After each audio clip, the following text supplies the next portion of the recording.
On today's episode, we step back to suspicious times in Hysteria, in a hat. Salem Witch Trials. Do you have neighbors as deadly as these? The year is 1692 in Salem Village, Massachusetts. A small, deeply religious Puritan settlement where even dancing is suspicious, laughter is limited, and winter seems to last forever. Two young girls, Betty Paris, age 9, and Abigail Williams, aged 11, started to behave strangely, from twitching, contorting, screaming, barking like a dog, and claiming they were being stabbed by invisible spirits. The doctor, unable to find any reason or cause, blames it on bewitchment, obviously the logical, medical answer. Soon though, more girls began showing symptoms and swapped dancing for public fits and shouting names of alleged witches. How did these girls know who to blame? The first 3 women accused of witchcraft were Tituba, Sarah Good, and Sarah Osborne.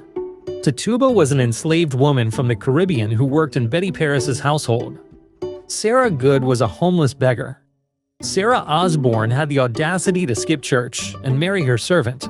Though it appears the girls accused vulnerable, voiceless, and socially non-confirming women, no one else seemed to have seen this link, and instead, they were the perfect targets for false accusations. For some reason, the town of responsible adults checked out their minds and logic in preference for schoolgirls' silly games. Tituba confessed to being a witch, though it is likely this was done so under pressure and threat. But if she was going down, she wasn't going alone. She named further witches in Salem, including names the townspeople didn't expect, and this really caused a panic to explode. Maybe she named people she didn't like, or better yet, people who had wronged her. What didn't help was the apparent signs of a witch. These included spectral evidence, which was ridiculous, as all someone had to say was, "Your ghost came to them in a dream and attacked them, and it was believed." Witch marks were a nightmare, no. So birthmarks, moles, mosquito bites, and suddenly you could be accused of supernatural foul play. Unusual behavior was another sign, but ultimately it was just people who didn't socially confirm. And lastly, owning a poppet, a child's doll, which if it was too creepy could land you in charges.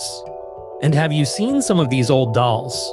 They all look creepy, and as if they could inhabit the devil. And unfortunately, on June 10, 1692, Bridget Bishop, a local tavern owner known for wearing bright red clothes, being twice widowed and having a sharp tongue, was convicted and hanged at the Salem Witch Trials. Unbelievable. What do you think of the evidence so far? Comment below. Giles Corey was another innocent person with witchcraft charges brought against him. A stubborn 81-year-old man and his wife Martha were brought to court to answer for witchcraft crimes. However, Corey refused to enter a plea as he knew if he did, the court could seize his land. So he kept quiet, until the authorities crushed him with heavy stones to force a confession from him. For 2 days, they piled rocks on his chest, and his final words reportedly were more weight. Legally silent and literally savage. But who were the authorities running this nonsense witchcraft trial? The Special Court of Oyez and Terminer were created to handle the supposed witchcraft trials of Salem.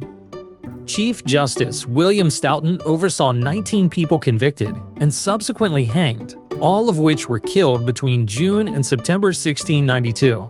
Along with these unnecessary deaths were over 200 people accused and more than 30 found guilty. The trials tore families apart, accusations flew like broomsticks. Jails were overcrowded and the foundations for the trials were gossip, visions, and theatrics.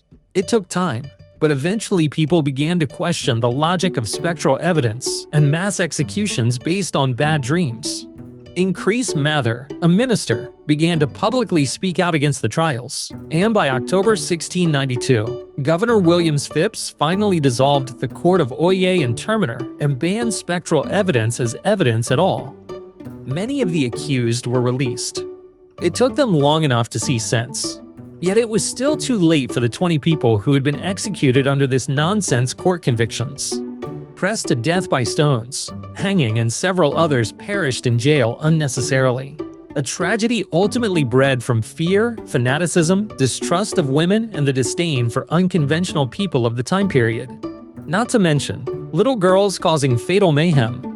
In 1711, The colony tried to make amends, and the Massachusetts government formally cleared the names of the accused and paid some compensation to their families.